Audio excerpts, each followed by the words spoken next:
नमस्कार मित्रांनो, आजच्या व्हिडिओमध्ये आपण इन्व्हेस्टमेंट म्हणजे नक्की काय, इन्व्हेस्टमेंट किती प्रकारची असते, कुठे कुठे करता येते याबद्दलची डिटेल माहिती अत्यंत साध्या सरळ सिंपल भाषेमध्ये बघणार आहोत। जर तुम्ही या चॅनलवर नवीन असाल तर मी तुम्हाला सांगू इच्छितो की शून्यापासून जर शेअर मार्केट शिकायचं असेल तर या चॅनलला आजच सबस्क्राइब करा, कारण या चॅनलवर आपण शून्यापासून शेअर मार्केट शिकणार आहोत। चला तर मग या व्हिडिओची सुरुवात करूया। इन्व्हेस्टमेंटला मराठीमध्ये गुंतवणूक असं म्हटलं जातं। इन्व्हेस्टमेंट म्हणजे ज्या ठिकाणी आपण पैसे लावतो की भविष्यात त्या पैशाची वाढ होईल त्यालाच इन्व्हेस्टमेंट म्हटलं जातं।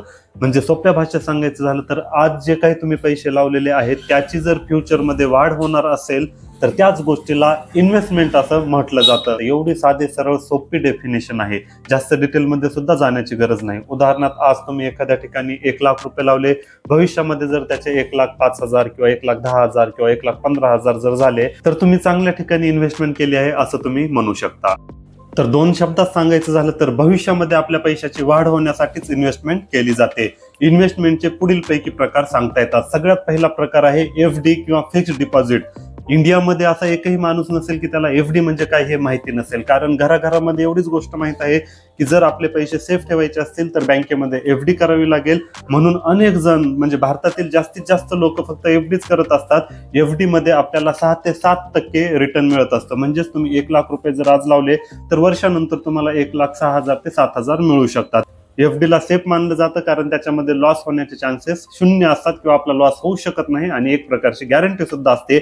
आपले पैसे तर आपल्याला भेटणारच, परंतु 6 ते 7 एक फिक्स रिटर्न सुद्धा आपल्याला मिळत असतो। 2 नंबरची गोष्ट आहे शेअर मार्केट।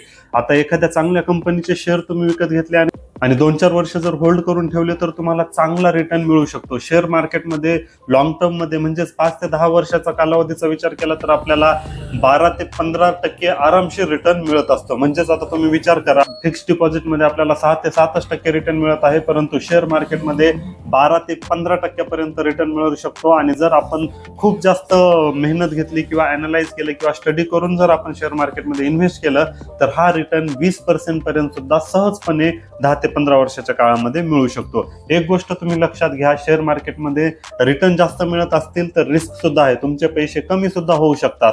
जर एखाद्या कंपनीने लॉस केला तर तुमचे पैसे मायनस मध्ये सुद्धा जाऊ शकतात, ही काळजी घ्यावी लागते। म्हणजेच थोडक्यात सांगायचं झालं तर ज्या ठिकाणी जास्त रिस्क असते त्या ठिकाणी जास्त रिटर्न सुद्धा मिळत असतो आणि ज्या ठिकाणी रिस्क कमी असते त्या ठिकाणी रिटर्न सुद्धा कमी मिळत असतो। 3 नंबरचा ऑप्शन आहे म्युच्युअल फंड्स। जर तुम्हाला स्वतः अभ्यास करायची गरज नाही किंवा तुम्ही स्वतः अभ्यास करू शकत नसाल, अनालिसिस करू शकत नसाल तर अशा वेळेस तुम्ही म्युच्युअल फंड्सच्या मार्फत शेअर मार्केटमध्ये इन्व्हेस्ट करू शकता। कारण म्युच्युअल फंड्सचे मॅनेजर तुमचे पैसे तुमच्या बिहाफवर शेअर मार्केटमध्ये लावत असतात, जेणेकरून रिस्क कमी होईल आणि रिटर्न जास्त मिळतील।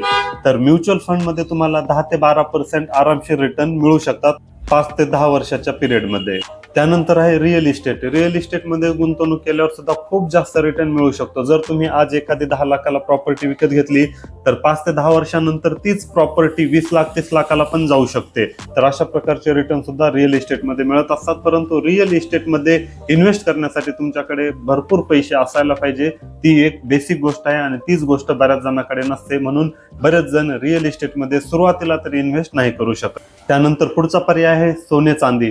आता प्रत्येकाच्याच घरामध्ये थोड्याफार का होईना प्रमाणात सोनं असतंच, ही गोष्ट अनेक जणांना माहित आहे की सोन्यामध्ये इन्व्हेस्ट करायला पाहिजे। अनेक जण सोनं घेऊन ठेवतात कारण त्यांना हार्ड कॅश सुद्धा म्हटलं जातं, कारण तुम्ही कधी पण जाऊन सोने विकू शकतात।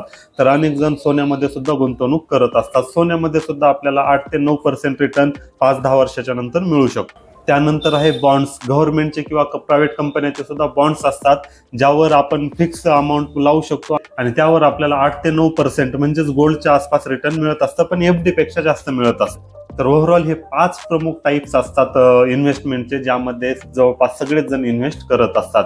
आता तुमची रिस्क किती आहे, तुम्ही किती रिस्क घेऊ त्यानुसार तुम्हाला वरील 5 पैकी एक पर्याय निवडायचा आहे आणि जो तुम्हाला सूट करत असेल त्यामध्ये तुम्ही इन्व्हेस्टमेंट करायला पाहिजे। पण नेहमी लक्षात ठेवा, इन्व्हेस्टमेंट केल्याशिवाय तुम्ही श्रीमंत नाही बनू शकत, इन्व्हेस्टमेंट तुम्हाला करावीच लागणार। आणि अशाच प्रकारे साध्या सरळ सोप्या भाषेमध्ये शेअर मार्केट शून्यापासून शिकण्यासाठी आजच या चॅनलला सबस्क्राईब करा। भेटूया पुढच्या व्हिडिओ।